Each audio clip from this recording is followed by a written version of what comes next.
So in this chapter we will talk about how we can write the amount in words, how we can write the amount in short form, how we can convert money, rupees into paisa and paisa into rupees. We will learn the conversion of money, addition and subtraction, multiplication and division of money, and we will also learn some statement based questions on money.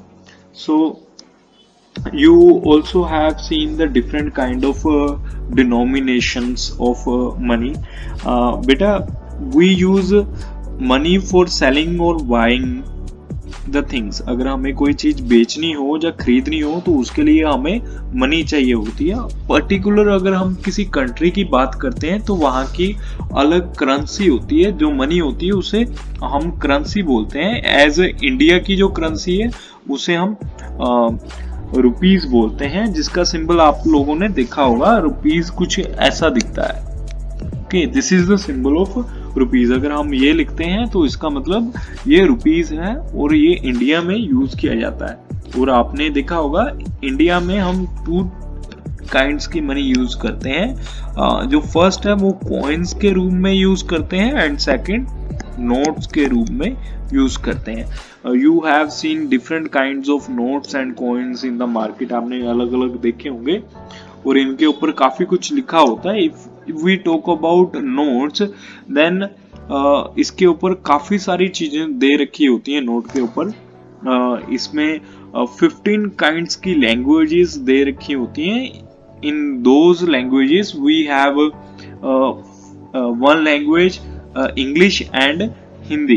So if we talk about all over the language, there are total 17 different languages. Okay, so after this we will learn how we can write and read the money. हम इसे कैसे write करेंगे और कैसे read करेंगे. Okay, so first of all I have money. We have to write the money in the words. Write the amount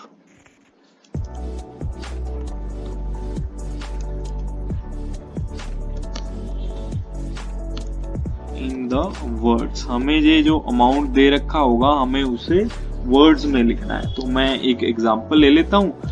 in this example we have amount equal to rupees 23.50. हमें इसे जो है लिखना है अमाउंट्स में. इसे हम लिखेंगे इन वर्ड्स में लिखना है हमें. देखो उसके लिए हम क्या करेंगे, वी विल राइट. देखो रुपीज है, रुपीज में यहाँ पे पॉइंट जो है वो डिफरेंशिएट कर रहा है 28 को एंड 50 को.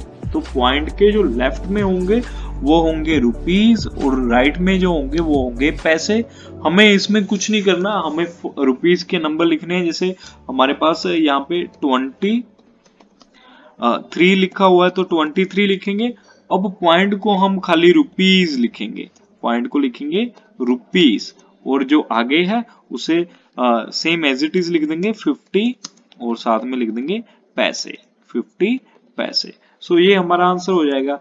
नेक्स्ट अगर हम बी की बात करते हैं तो नेक्स्ट हमारे पास बी में नेक्स्ट क्वेश्चन है दैट इज रुपीज 7250. अब इसे हम कैसे लिखते हैं, तो इसके लिए हम सेम करेंगे.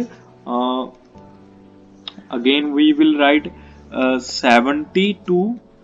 हमारे पास यहाँ पे 70 है, देन वी राइट 72 और उसके बाद पॉइंट है तो पॉइंट को हटा के हम लिखेंगे रुपीज. फिर है हमारे पास 50 एंड देन पैसे.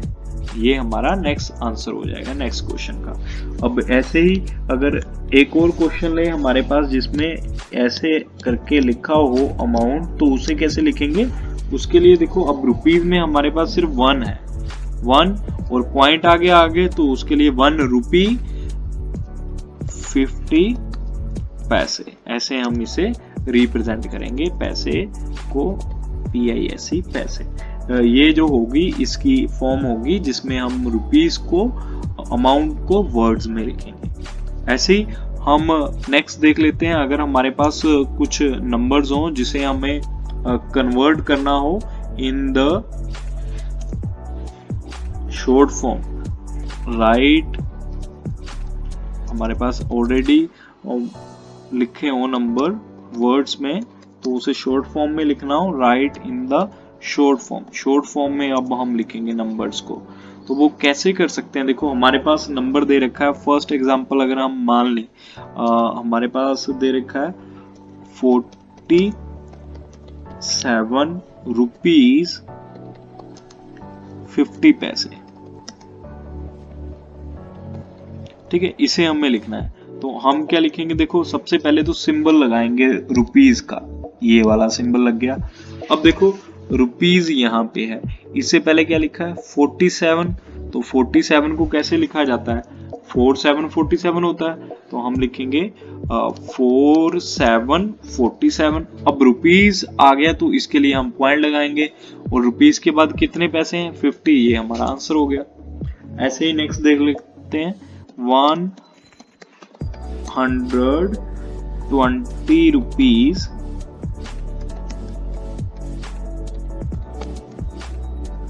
रुपीज 50 पैसे। ओके, तो ये कैसे करने वाले हैं हम? इसके लिए हम बेटा सबसे पहले हम लिखेंगे 120, तो 1 ऐसे होगा, 120, इससे पहले हम सिंबल लगाएंगे। सबसे पहले तो सिंबल होगा हमारा रुपीस का, तो वो र, हिंदी का र, और उसके ऊपर एक कट लाइन होती है, और इसके बाद 120 लिखने के बाद रुपीज आ गया तो पॉइंट लगाएंगे, और 50 पैसे है तो उसके लिए 50 लिखा जाएगा। ऐसे हम इसे लिखेंगे। एक और कर लेते हैं, FIFT बाई 50 पैसे। यहाँ पे देखो हमारे पास सिर्फ 50 पैसे हैं, तो इसे हम कैसे लिखने वाले हैं? तो देखो अगर पैसे हैं, रुपीज नहीं है, तो रुपीज का सिंबल भी नहीं लगाएंगे। अगर 50 पैसे है तो इसके लिए 50 लिख के P लिख देंगे, 50 पैसे हो गया। ओके, ये सिंपल तरीका होगा। ऐसे ही एक और एग्जांपल कर लेते हैं, हमारे पास अगर ऐसे नंबर हो 80 रुपीज, अगर हमारे पास 80 रुपीज हो तो हम उसे कैसे लिखेंगे? देखो यहाँ पे अगर 80 है तो 80 का रुपीज डालना होगा, और इसके बाद हमें क्या करना होगा?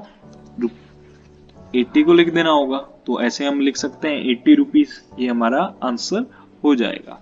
Okay, if you have any doubt then you can ask